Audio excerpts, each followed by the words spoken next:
Telugu Desam party జాతీయ అధ్యక్షులు ఆంధ్రప్రదేశ్ రాష్ట్ర ముఖ్యమంత్రి నారా చంద్రబాబు నాయుడిని రాజకీయంగా ఎదుర్కోలేకే తప్పుడు కేసులు పెట్టి అరెస్టు చేసిన రోజే జగన్ పతనానికి నాంది మొదలైందని రాజంపేట తెలుగుదేశం పార్టీ పార్లమెంట్ అధ్యక్షులు చమర్తి జగన్మోహన్ రాజు తెలిపారు. ఈ సందర్భంగా సోమవారం నాడు తన క్యాంపు కార్యాలయం నందు ఏర్పాటు చేసిన విలేకరుల సమావేశంలో ఆయన మాట్లాడుతూ ప్రతి టీడీపీ కార్యకర్తకు ఇంటి పెద్దగా ఉన్న చంద్రబాబు నాయుడు గారిని అరెస్టు చేయడం ఎంత మూర్ఖపు చర్యయో 2024 సార్వత్రిక ఎన్నికల్లో తెలిసొచ్చిందని, భవిష్యత్తులో కూడా ఆంధ్ర రాష్ట్రం బాగుపడాలంటే చంద్రబాబుతోనే సాధ్యమని తెలియజేశారు.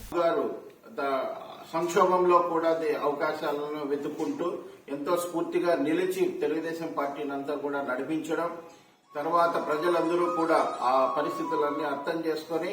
దేశంలో ఎన్నడూ లేనటువంటి విధంగా అఖండమైనటువంటి మెజార్టీని ఇవ్వడం,